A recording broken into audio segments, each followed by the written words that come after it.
శ్రీమాత్రే నమ. మనం ఇతపూర్వం నాసా దాని గురించి చెప్పుకున్నాం. తన్వి అంటే అణువు కంటే అణువుగా ఉండే కాంతి అని పిసతంతు తనీయసి అని కూడా చెప్పుకున్నాం. ఆమె అందరికీ నాథ, విశ్వనాథ, సమస్తమునకు ఆమె నాథ కాబట్టి జగన్నాథ కూడా అనొచ్చు. విశ్వమే కాదు, మొత్తం జగత్తులు, ఏ జగత్ అయినా కూడా. ఇప్పుడు 16వ నామం నాన్న, చాలా ఇంపార్టెంట్ నామం నాన్న. ఇది ఎందులోంచి వస్తుంది? నామాలన్నీ అంతర్గతంగా భండాసుర వధోద్యుక్త శక్తిసేన సమన్విత.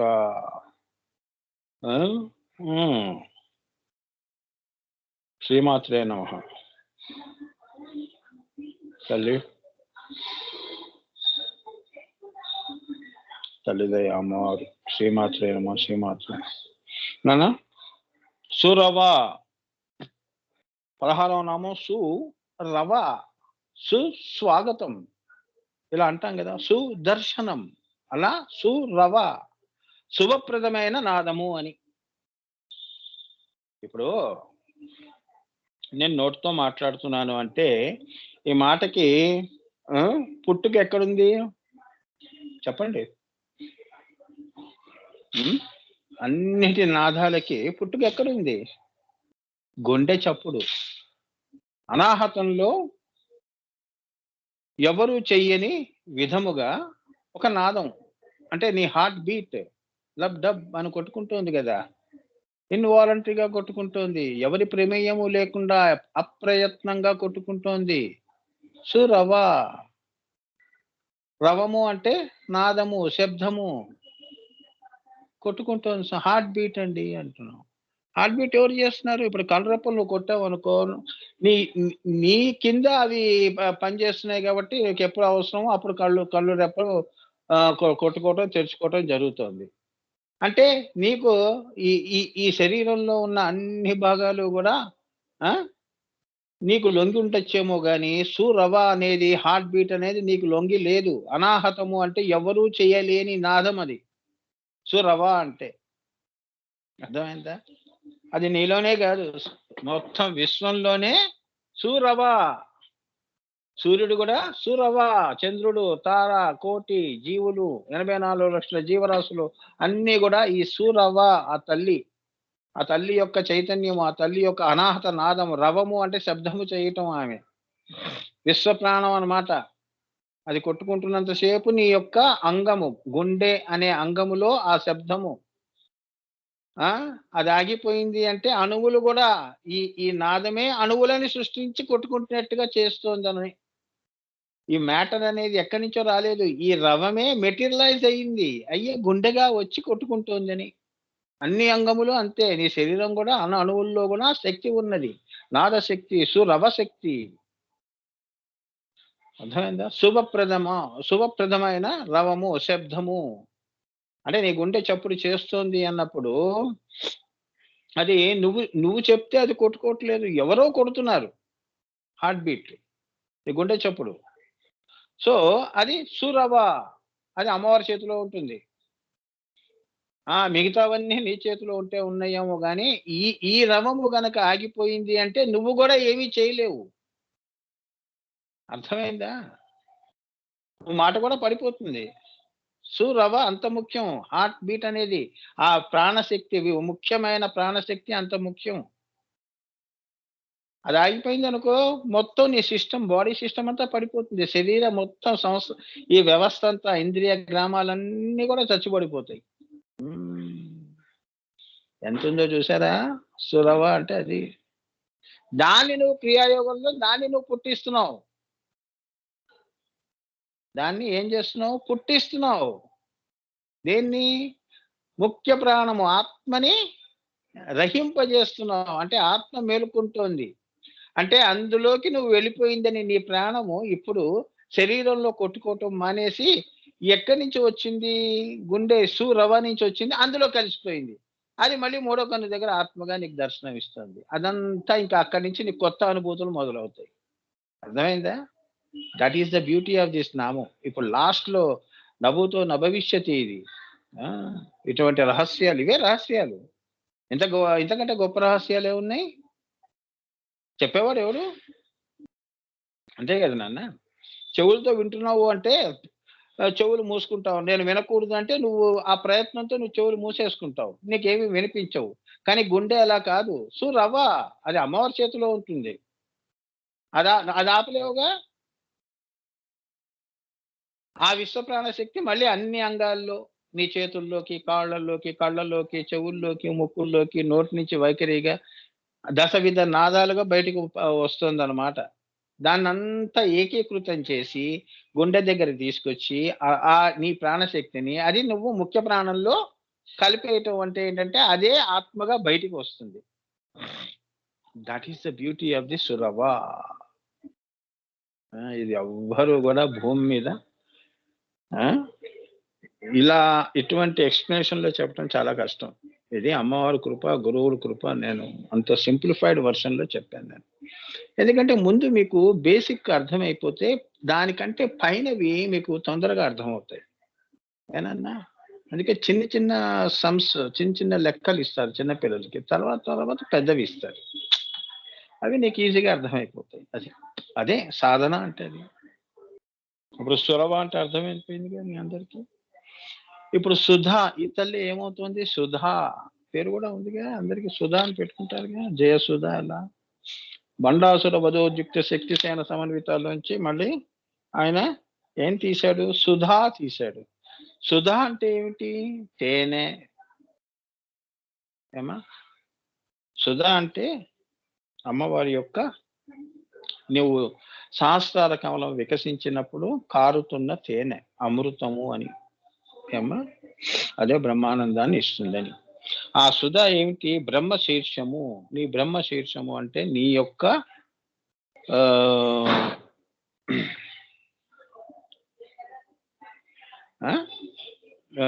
బ్రహ్మశీర్షం అంటే శాస్త్రారం పైన ఉన్న బ్రహ్మశీర్షం. అక్కడి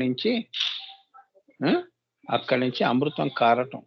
అది యోగులకి ఆ స్థితికి వెళ్ళినప్పుడు అది గొంతులో 2-3 చుక్కలుగా మీకు అనుభూతి అవుతుందని చెప్పాను కదా, ఇతపూర్వం చెప్పాను కదా.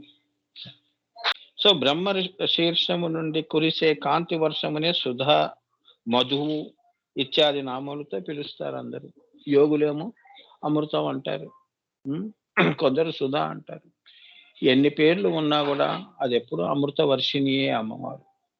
ఆ యోగులు ఎప్పుడూ కూడా అక్కడే ఉంటారు నాన్న, కిందకి దిగరు. శ్రీకృష్ణుడు ఉన్నాడు అనుకో, అదేదో అక్కడి దాకా వెళ్ళి ఏదో 2 చుక్కలు దాగి మళ్ళీ లౌకికంలోకి వెళ్ళిపోవటం అని కాదు. ఎప్పుడూ ఆ యొక్క బ్రహ్మానందంలోనే ఉంటారు వాళ్ళు. అది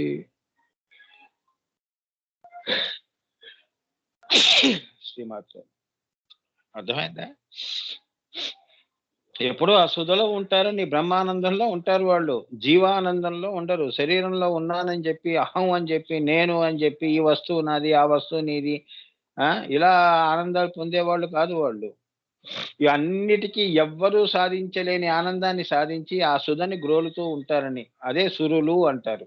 సురులు అంటే దేవతలు అమృతం తాగారు అంటే వాళ్ళు అంత తపస్సు చేసి ఆ స్థితిలో ఉంటారు నాన్న. అందుకే వాళ్ళకి ఏ కష్టాలతో నువ్వు అంటుంటారే మీరు దేవతలకి ఏముంది చక్కగా ఎప్పుడు సుఖాలే అంటుంటారు. మీరు అనుకునే సుఖాలు వాళ్ళు అక్కడ అనుభవించట్లేదు. వాళ్ళు అమ్మవారి యొక్క స్థితి ఏంటిది? సురవలో ఉంటారు. అంటే సుధాలో ఉంటారు. బ్రహ్మ శీర్షము నుండి కురిసే కాంతి వర్షము.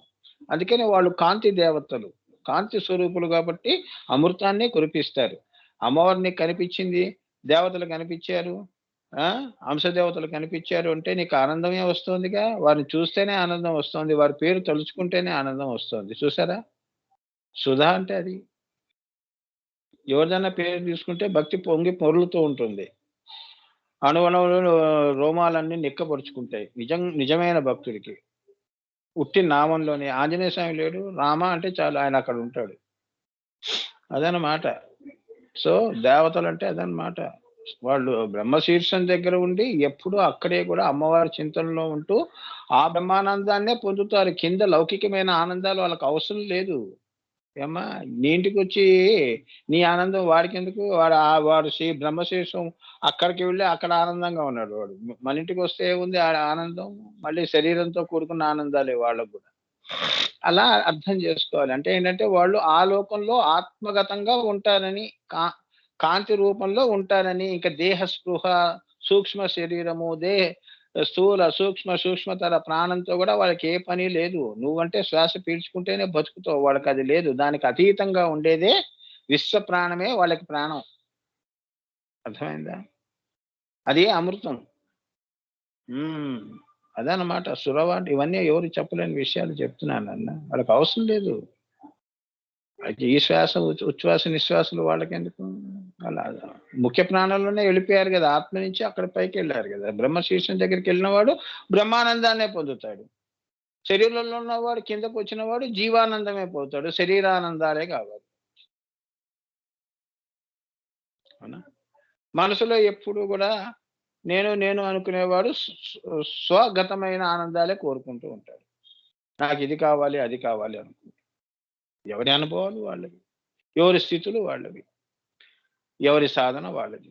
వాడు అంత సాధన చేశారు కాబట్టి ఆ స్థితికెళ్ళాడు. నువ్వు ఇంత చేసావు కాబట్టి కనీసం నువ్వు హృదయ స్థానం దాకన్నా ఉన్నావు. అది సంతోషించాలి. అదే అమ్మవారి కృప అని. సో, సుధ అంటే అది. ఇప్పుడు 18వ నామం. సుయుక్త. సుయుక్త అనగా సు అంటే సావిత్రి. ఈ సర్వ సృష్టి అండపిండ బ్రహ్మాండాలన్నీ గూడా త్రికోణంలో ఉన్న మధ్యగత బిందువైన అది సుగత.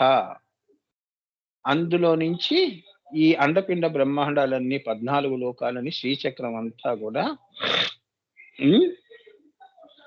కన్నది గాబట్టి ఆమె సుయుక్త.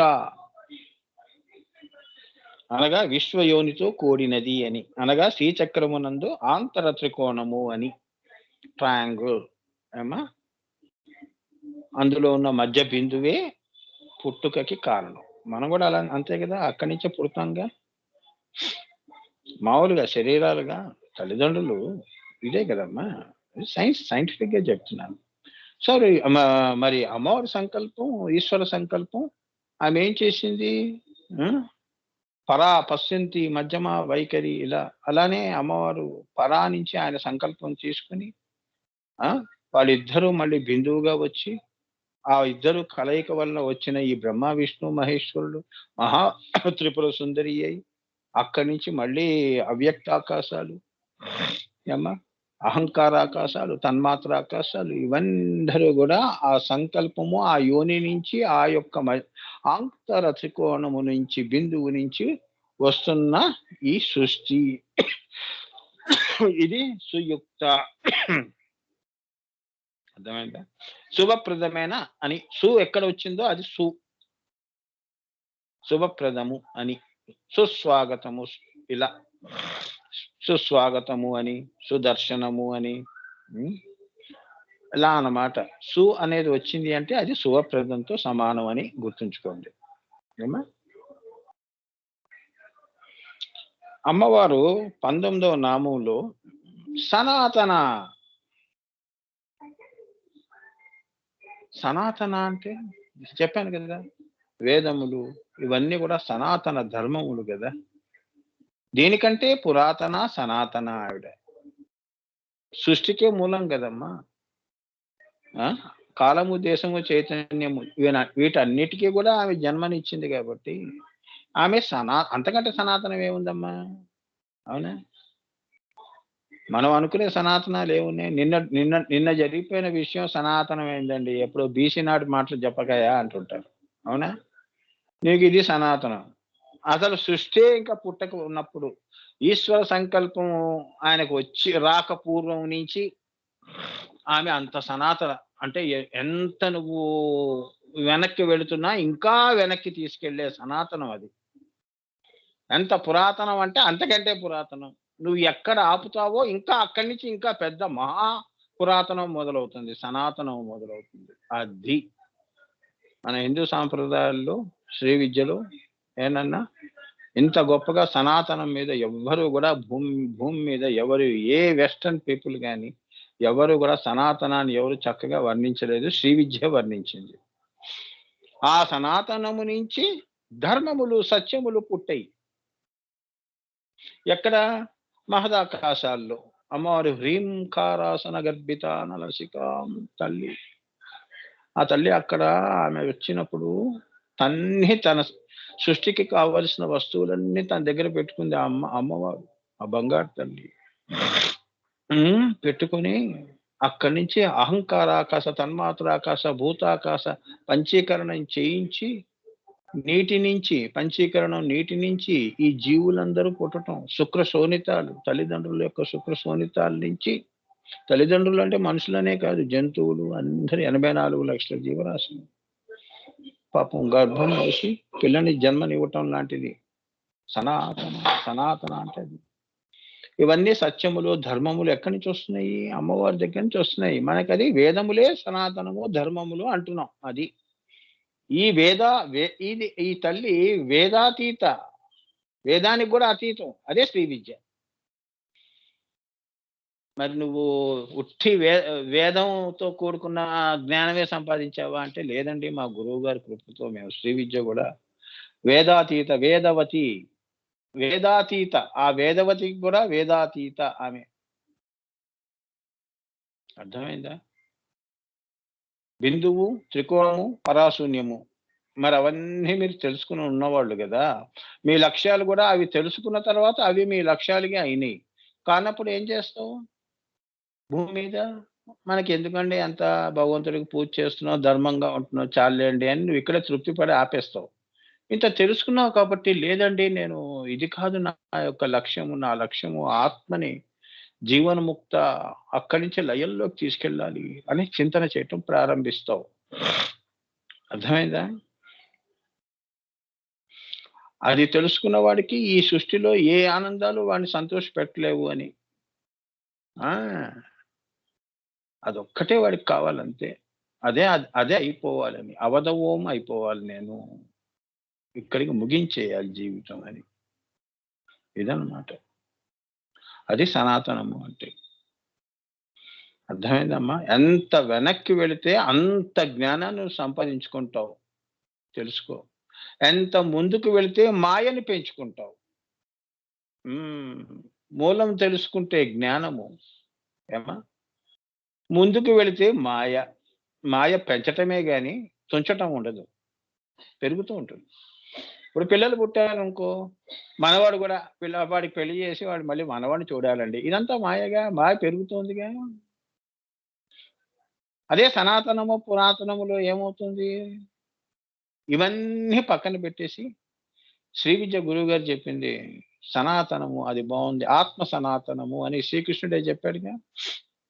దాని శ్రీ విద్య. అది తెలుసుకుని మూడో కను దగ్గర నువ్వు విరాట్ పురుష దర్శనం చేసి అక్కడి నుంచి బ్రహ్మశీర్షం వైపు నడిపించి 14 అమ్మవారి కాంతి చక్రాలు దాటి నీ ఆత్మ గురువు యొక్క ఆశీస్సులతో ఆ బ్రహ్మశీర్షం దగ్గర నువ్వు కర్ణికలో నువ్వు శివశక్తి ఈ రెండు కలిసిన తర్వాత మళ్ళీ అది ఏకంగా మళ్ళీ ఎక్కడికి? బ్రహ్మశీర్షము అంటే రాజరాజేశ్వరి స్థితి ద్వాదశాంతాల వైపు పరిగెడుతుంది. అక్కడి నుంచి లలిత రూపంలోకి వెళ్ళిపోతుంది. అదే నీ లయం. అర్థమైందా? అదే నిర్వికల్ప సమాధి. అది సనాతనం అంటే అది ఆత్మని ఎలా ఉద్ధరణ. అందుకే కృష్ణుడు ఏమన్నాడు? ముందు ఉద్ధరించరా బాబు నువ్వు. ఆత్మ ఉద్ధరణ అంటే ఏంటి? ముందు శ్రీ విద్య, దాని జ్ఞానము, పరిజ్ఞానము, దాని స్వానుభూతి చేసుకోవటం. అవునా? అలా నిన్ను నువ్వు ఉద్ధరించుకున్నావు అనుకో, ఆత్మనే ఉద్ధరణ అంటే ఆత్మను ఉద్ధరింపజేసుకుంటే నువ్వు కూడా సనాతన పురుషుడు అవుతావని, అమ్మవారు కూడా సనాతని, నువ్వు కూడా అదే అవుతావు. అటు వెళితే లేదు నేను ముందుకు వెళతాను అంటే అమ్మవారి మాయను పెంచుకుంటూ మాయలో వెళ్ళిపోతూ ఉంటావు. ఆవిడ మహామాయా స్వరూపం కదా, నిన్ను కూడా ముందుకే తీసుకెళ్తుంది మాయలో. వెనక్కి తిరిగేవనుకో పురాతన సనాతన. అది ఇక్కడికి ఈ నామానికి ఇంత చాలనన్నా. సో సనాతన అంటే బిందువుని మించిన సనాతనం మరి ఏదియూ లేదు గనక అది ఏ సనాతనం. ఇప్పుడే చెప్పానుగా, బిందువుకి మించిన సనాతనం ఏముందమ్మా? ఊరికి కింద మనం ఇది సనాతనము అది సనాతనము అంటున్నాం కానీ బిందువుని మించిన శ్రీ విద్యలో బిందువుని మించిన ఏ మతాల్లో కానీ కులాల్లో కానీ ఎక్కడ ఏ జ్ఞానం తీసినా కూడా, వేదాలు తీసినా, ఉపనిషత్తులు తీసినా, ఖురాన్లు తీసినా, భగవద్గీత తీసినా, బిందువుని మించిన సనాతనం ఏదుంది? అది ఏ సనాతనము. ఎంతకంటే సనాతనం ఏం చెప్తామమ్మా? అంత పురాతనం అండి బాబు. పురావస్తు శాఖ వాళ్ళు ఏదో వస్తువులన్నీ మ్యూజియంలో పెట్టారని మనం పరిగెత్తుకుంటూ వెళ్ళి చూస్తున్నాం కదా. అబ్బా 16th సెంచరీలో 14th సెంచరీలో వస్తువులు చూసి ఇంత మురిసిపోయి ఫోటోలు తీసుకొని జాగ్రత్తగా పెట్టుకుంటున్నాం. అలాంటిది అంతకంటే ఎంత పురాతనమో చూడండి బిందువు. శ్రీ బిందువు ఎంత పురాతనమో చూడండి. అది దాన్ని అన్వేషించు నాన్న. దాన్ని అనుభూతి చేసుకోవాలని కష్టపడు. కష్టం ఉంటుంది నాన్న. కష్టం లేకుండా ఫలితం ఉండదు నాన్న. అర్జునుడు కూడా సాక్షాత్ అవతార పురుషుడు పక్కన ఉన్నా కూడా పాపం వాళ్ళకి అంత కర్మేం పట్టింది. వనవాసం చేశారు, తిండికి లేక. అవునా? ఎంత కష్టపడ్డారు. అజ్ఞాతవాసంలో ఎంత ఎవ్వరూ బయటపడకూడదు. అంత రహస్యంగా జీవితం గడపాలి. ఒక సంవత్సరం అంతా ఎంత కష్టం నాన్న. ఒకరోజు మనం దాక్కోవటమే కష్టం. వాళ్ళు అంత అవతార పురుషుడు ఉన్నా కూడా పాపం వాళ్ళు సాధన చేస్తున్నారు కాబట్టి ఆ కృష్ణుడి యొక్క బలం, అదే దైవ బలము అంటారు. అంతవరకు కూడా వాళ్ళని చాలా జాగ్రత్తగా శ్రీకృష్ణుడే కాపాడు. వాడు అజ్ఞాతంలో పెట్టాడు. అర్థమైందా? అసలు నిజంగా అయితే వీళ్ళు అజ్ఞాతంలో ఉన్నప్పుడు చాలా మందికి తెలిసిపోయింది. వీళ్ళు విరాట్ రాజు కొలువులో ఉన్నారని తెలుసు. కానీ వాళ్ళ మనసుల్ని కూడా శ్రీకృష్ణుడు ఏం చేశాడు? మాయలో పెట్టేశాడు. అదే కృష్ణమాయ, విష్ణుమాయ. అర్థమైందా? అలా కాపాడాడు. గురువు కూడా అలా కాపాడుతాడు నాన్న. నువ్వు సాధన చేస్తున్నావు అనుకో, చేస్తున్నప్పుడు పాపం నీకు ఆటంకాలు వస్తూ ఉంటాయి. దాన్ని నీకు తెలియకుండా అది ఆయన ఏం చేస్తాడు? ఆయన దివ్య ఆశీస్సులతో దాన్ని తొలగిస్తూ ఉంటాడు.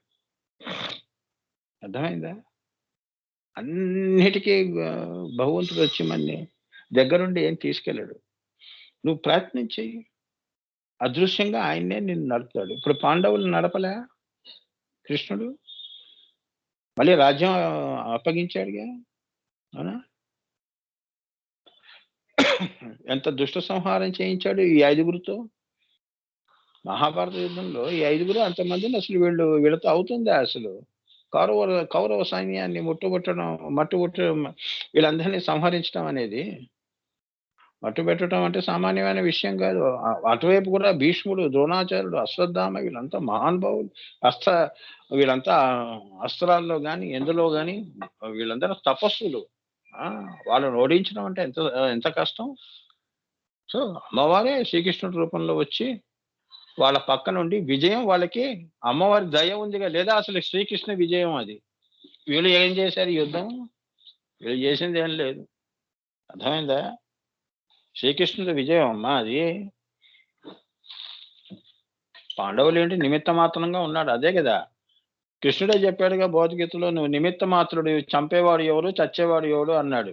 నేనే చంపుతున్నాను, నేనే వాళ్ళని సంహరిస్తున్నాను, చంపుతున్నాను.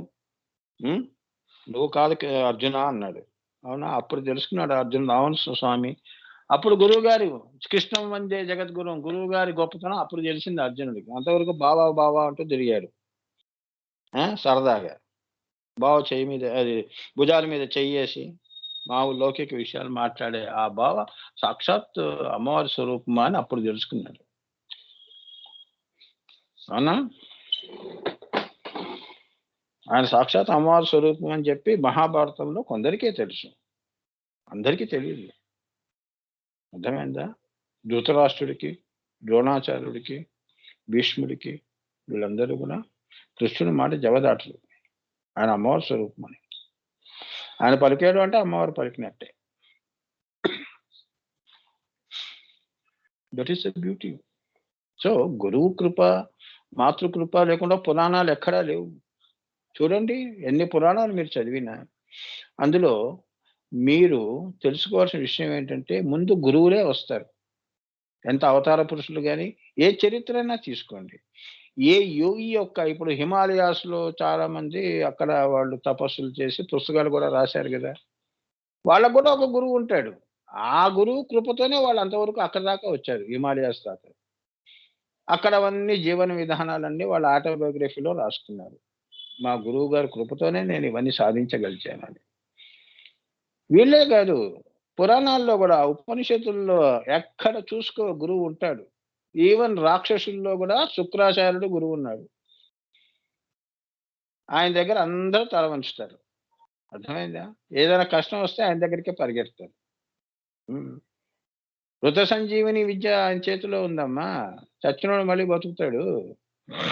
హ్మ్. అటువంటి విద్య సంపాదించాడాయన. ఇప్పుడు మీరు చదువుతున్నారు చూడండి ఈ మంత్రం. ఏంటది? శివుడి యొక్క మృత్యుంజయ మంత్రం ఏంటది?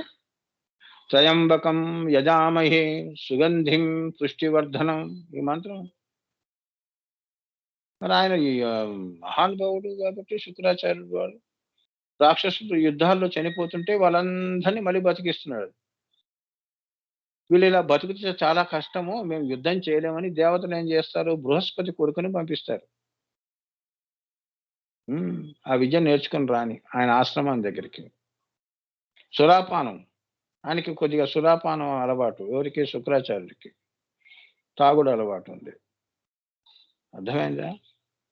సో, అది బలహీనతంగా తీసుకొని హ్మ్.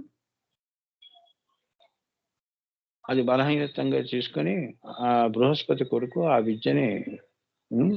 దేవయాని అనుకుంటాను. ఆయన కూతురు ఈ బృహస్పతి కొడుకుని ప్రేమిస్తుంది. అదొక పెద్ద కథ ఉందమ్మా. అప్పుడు బృహస్పతి కొడుకంటాడు, "నువ్వు గురువు యొక్క కూతురివి కాబట్టి నువ్వు నాకు సహోదరితో సమానము, చెల్లెలితో సమానము" అంటే ఆమెకు కోపమొస్తుంది. "నువ్వు కచ్చదేవయ్య మా అని. నాన్న దగ్గర నేర్చుకున్న" కచదేవి హ్మ్. అని కథ. హ్మ్. సో, అది గుర్తు చేసుకోండి నన్ను. అది గుర్తు చేసుకోండి. ఏమ్మా? అట్లా ఆయన అలా అప్పుడేం చేశాడు, "నువ్వు పెట్టిన శాపం నాకు పని చేయకపోతే పోయింది. నాకేం బాధ లేదు. కానీ నేను ఎవరికి బోధిస్తానో అది వాళ్ళకి పనిచేస్తుంది" అని చెప్పేసేసి ప్రతి శాపం ఇచ్చి వెళ్ళిపోతాడు. అది. నీ శాపం నా వరకే. అర్థమైందా? అదనమాట. ఆ రకంగా దేవతలు కూడా ఆ మృత్యుంజయ మంత్రం ఇదే యజామహే సుగంధిం పుష్టివర్ధనం పూర్వారుక మివబంధనాత్ మృత్యోర్మృత్యువు అని ఆ యొక్క మంత్రం యొక్క విశిష్టత. అంతా చెప్పకూడదు నాన్న. అది నిష్టగా నువ్వు గనక స్థూల, సూక్ష్మ, సూక్ష్మతర సూక్ష్మతమగా చేసుకున్నావు అంటే నువ్వు చే నువ్వు చేస్తున్నప్పుడు ఈ ఈ మంత్రం యమభటులు వస్తున్నారంటే వాళ్ళు అలానే నువ్వు చూస్తావు. వాళ్ళు అసలు నిన్ను ముట్టుకునే ముట్టుకోరు. అర్థమైందా? అది. అంత భయం శివుడు. హ్మ్. స్థూల, సూక్ష్మ అది పండించుకోవాలి. అది వాళ్ళు చేశారు. రాక్షసులేంటంటే ఏమిటి? వాళ్ళది ఏది చేసినా రాక్షసత్వమే. మనుషుల్ని బాధపెట్టే రాక్షసత్వం కాదు. పనిలో గూడా వాళ్ళు రాక్షసులే. పని గూడా అలానే జేస్తారు. రాక్షస పని అబ్బా! ఈ ఇంట్లో రాక్షస పనుందండి బాబు! మేము చేయలేకపోతున్నాం అని మనం విసుక్కుని ఆపేయాల్సిందే గానీ, వాడు అది అయ్యే వరకు వదలడు. పట్టుదల పట్టాడు అంటే అది సాధించే వరకు వదలడు. అది రాక్షసుల్లో ఉన్న మనం గూడా అసురుల్లో గూడా మనం నేర్చుకోవాల్సినవి మంచివున్నాయి. రావణాసురుడిని ఎందుకు వాడిని తిట్టటం? వాడిలో ఉన్న భక్తి ఎలా ఉంది? చెప్పండి. సాక్షాత్ ఆత్మలింగాన్ని వాడు సంపాదించాడు. శివుడి యొక్క అనుగ్రహాన్ని పొందినవాడు వాడు. మనం ఎక్కడ పొందాం? మన తపస్సులు గంట గూడా లేవు. పూజా మందిరంలో 10 నిమిషాలు అష్టోత్తరం చేయండంటే చాలా ఇబ్బంది పడిపోతాం. సహస్రం చేయండి. వాడు 1,00,00,000 లింగాలకి చేశాడు. హ్మ్. తెలుసా? రాక్షసం అమ్మా. తపస్సు చేస్తే నువ్వా? నేనా? అంతే ఇంకా. అమ్మా! తపస్సు చేశాము అనుకో, చేస్తే అది మధ్యలో వదిలిపెట్టేసే ఇది కాదు దీక్ష. తల్లి కోసం ఆత్మలింగాన్ని తీసుకురావాలి. అమ్మకి నేను మాట ఇచ్చాను అని చెప్పి నేను ఉంటే ఉంటాను, పోతే పోతాను. ఉంటే సాధిస్తాను. పోతే శివుడిలో శివైక్యం చెందుతానని చెప్పి వెళ్లి తపస్సు చేశాడు. అట్లా రాక్షస ప్రవృత్తి అన్నమాట. అంటే పట్టుదల. పట్టుదల అలా ఉండాలి. ఆ పట్టుదల నీకొచ్చిందనుకో, నీకు భూమి మీద ఏది సాధించలేనిదంటూ ఏమీ లేదు. చిన్న పనుల నుంచి నీ పట్టుదల మొదలుపెట్టు. చిన్నప్పుడు చూడండి చిన్న చిన్న పిల్లలు ఎంత పట్టుదలగా ఉంటారో చూడండి. అదే పెద్దయిన తర్వాత ఎంతో గొప్పగా ఎదుగుతారు. అది. మనం ఏంటంటే మనకి పనికొచ్చేవన్నీ పెంచుకోం. పనికిరానివన్నీ పెంచుకుంటాం. లెథర్జీ, బద్ధకం. చూద్దాంలెండి రేపు, ఇప్పుడంత అవసరమా? ఇంకా చాలా టైం ఉందిగా. అవునా? We are not serious minded people. ఏది నువ్వు, ఏది నువ్వు పెట్టుకున్నావో, ఆ క్షణంలో అమ్మవారు నాకు ఈ సంకల్పం ఇచ్చింది. ఈ పనే నేను చేస్తాను. అది అయిపోయిన తర్వాత ఇంకో పని చేస్తాను. అమ్మవారు ఇస్తుంది. నీ పనులన్నీ అమ్మవారు నిర్ణయిస్తుంది. నువ్వెవరివి? మనమెవరు నిర్ణయించుకోవటానికి? అవునా? అలా నీ 70 సంవత్సరాలు, 80 సంవత్సరాలు గాని ఎంతకాలం నువ్వు శతమానం భవతి అనుకుందాం.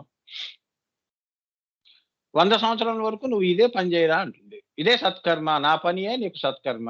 మిగతావన్నీ మాయలో చేసేవన్నీ కూడా దుష్కర్మలని చెప్పను. కానీ అవి కేవలం నీ ఆత్మని ఉద్ధరించడానికే నా మాయ నీకు ఉపయోగపడుతుంది గానీ, నీకు లయాన్ని మటుకు ఇచ్చేది మటుకు ఈ సత్కర్మ. నేను చెప్పిన మాట నువ్వు విని ఈ పనులు చేస్తే. రాముడు అలానే వచ్చాడు. కృష్ణుడు అలానే వచ్చాడు. సాయిబాబా అలానే వచ్చారు. అవునా?